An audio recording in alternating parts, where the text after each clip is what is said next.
ஸ்டாலின் உதயநிதி உத்தரவின் பேரில் செந்தில் பாலாஜி போன்றவர்கள் தாவேகா எம்எல்ஏக்கள் பலரை தொடர்பு கொண்டு 50 கோடி ரூபாய் வரை பேரம் பேசியுள்ளதாக எரிசக்தி மற்றும் சட்டத்துறை அமைச்சர் நிர்மல்குமார் குற்றஞ்சாட்டியுள்ளார். சென்னை தலைமை செயலக வளாகத்தில் இன்று செய்தியாளர்களுக்கு பேட்டியளித்த அமைச்சர் நிர்மல்குமார், ஸ்டாலின், எடப்பாடி பழனிசாமி இருவரும் இணைந்து குறுக்கு வழியில் ஆட்சி அமைக்க தொடர்ந்து முயற்சி செய்து வருவதாக குற்றஞ்சாட்டினார். ஸ்டாலின் உதயநிதி உத்தரவின் பேரில் செந்தில் பாலாஜி போன்றவர்கள் தாவேகா எம்எல்ஏக்கள் பலரை தொடர்பு கொண்டு 50 கோடி ரூபாய் வரை பேரம் பேசி வந்ததாக கூறிய அவர், இத்தொடர்பாக தாவேகா எம்எல்ஏ ஒருவரிடம் மிரட்டும் தோனியில் பேசியதை அடுத்து அளிக்கப்பட்ட புகாரின் பேரில் குதிரை பேரத்திற்கு பேசிய 3 பேர் கையும் களவுமாக கைது செய்யப்பட்டுள்ளதாகவும், இதில் சம்பந்தப்பட்டவர்கள் மீது சட்டப்படி கடும் நடவடிக்கை எடுக்கப்படும் என்றும் தெரிவித்தார். திமுகவும் திரு ஸ்டாலின் அவர்களும் திரு எடப்பாடி அவர்களும் சேர்ந்து குறுக்கு வழியில் ஆட்சி அமைக்க முயற்சி செஞ்சுட்டு இருக்காங்கன்னு சொல்லிட்டு இருந்தோம். அதுதான் இன்னைக்கு அதனுடைய வெளிப்பாடு. அவர்கள் அனைவரும், அதாவது திமுக சேர்ந்த முக்கியமான நபர்கள், செந்தில் பாலாஜி போன்ற நபர்கள், அவர்கள் ஸ்டாலினுடைய உத்தரவின் பேரில், உதயநிதி உத்தரவின் பேரில் செந்தில் பாலாஜி போன்ற ஆட்கள் எங்களுடைய பல எம்எல்ஏக்களை தொடர்பு கொண்டு நாங்கள் உங்களுக்கு 10 கோடி தரோம், 20 கோடி தரோம், 50 கோடி தரோம்னு சொல்லி தொடர்பு கொண்டு ஒவ்வொருவரையும் இந்த 40 நாட்களாக அவர்கள் தொடர்பு கொள்ளாத எம்எல்ஏக்களே கிடையாது, அனைவரையும் ஒவ்வொரு வழியில பேசிக்கிட்டே தான் வர்றாங்க. நாங்கள் கண்டிப்பாக இதை சட்டப்பூர்வமாக நடவடிக்கை எடுக்கணும்ன்ற பட்சத்தில் ஒரு எம்எல்ஏ, எங்களுடைய எம்எல்ஏ அவரிடம் தொடர்பு கொண்டு அவர் வேண்டாம்னு சொன்ன பிறகு அவரை இவர்கள் மிரட்டும் தோணியில் பேசியிருக்கிறார்கள். அவர் கொடுத்த புகாரின் அடிப்படையில் இன்னைக்கு கையும் களவுமாக அந்த பணம் கொடுக்க முற்பட்ட யார் யாரெல்லாம் அதற்கு அந்த குதிரை பேரத்திற்கு பேசினார்களோ அவர்களை காவல்துறை கைது செய்திருக்கிறது. அந்த நபர் நரேஷ் என்ற நபர் கூட, நரேஷ், தியாகராஜன், ஒரு 3 பேர் கைது செய்யப்பட்டிருக்கிறார்கள். சோ இந்த நரேஷ் என்ற நபர் நேரடியாக செந்தில் பாலாஜியுடன், அவருடைய தம்பி அசோக்குடனும் நெருங்கிய தொடர்பில் இருப்பவர். அவருடன் தினமும் பேசியிருக்கிறார். ஒவ்வொரு நாளும் இது தொடர்பாக எல்லா கம்யூனிகேஷனையும் பண்ணியிருக்கிறாரு. எப்பப்ப யார் யாரிடம் எவ்வளவு பணம் கொடுக்கணும், எந்தெந்த எம்எல்ஏ நான் வாங்க போறோம், இந்த மாதிரியான வேலைகளை செஞ்சிருக்கிறாங்க. சோ இது தொடர்பாக காவல்துறை 3 பேரை கைது செய்திருக்கிறது. மேலும் இது சம்பந்தமாக விரிவான விசாரணை நடைபெற்று வருகிறது.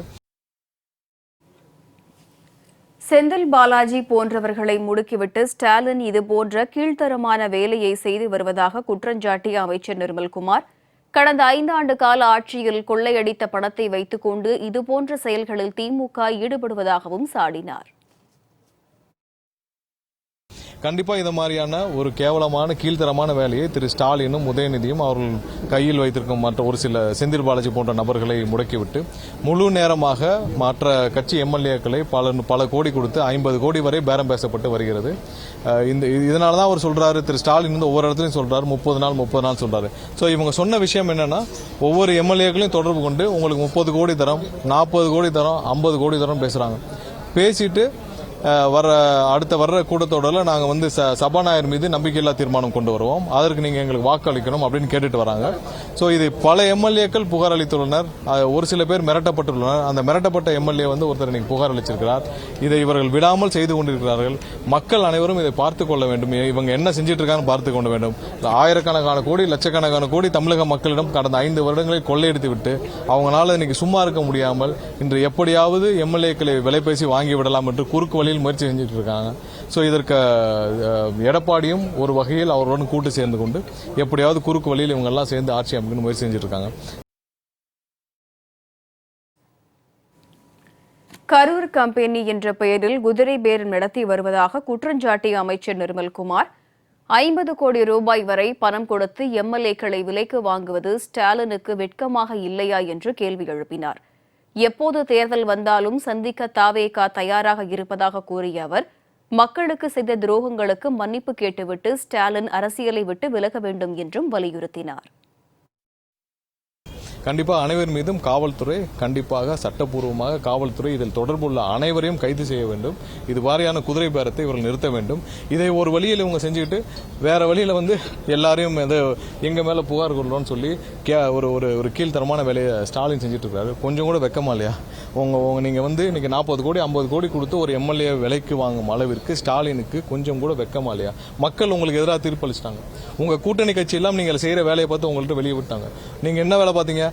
எடப்பாடியை முதல்வராக்கணும்னு போய் ஒவ்வொரு கூட்டணி கட்சி தலைவர்கிட்டும் பேசியிருக்கீங்க. இதற்கு மேல கேவலமான வேலையை ஸ்டாலின் செய்ய முடியுமா? அதையும் செஞ்சு விட்டு இன்னைக்கு அதுலயும் ஒரு வெற்றி பெற முடியாமல் இன்னைக்கு ஒவ்வொரு எம்எல்ஏவும் 50 கோடி கொடுத்து பர்ச்சேஸ் பண்ற வேலையை 40 கோடி 50 கோடி கொடுத்து பர்ச்சேஸ் பண்ற வேலையை ஸ்டாலின் செஞ்சுட்டு இருக்கிறாரு. அதுக்கு செந்தில் பாலாஜி போன்ற நபர்கள் கடந்த 5 வருஷமா தமிழக அரசியலில் தமிழக அரசை கொள்ளையடித்த நபர்கள் அவர்கள் வச்சிருக்க பணத்தை வச்சுக்கொண்டு இந்த மாதிரி வேலையை செஞ்சுட்டு இருக்காங்க.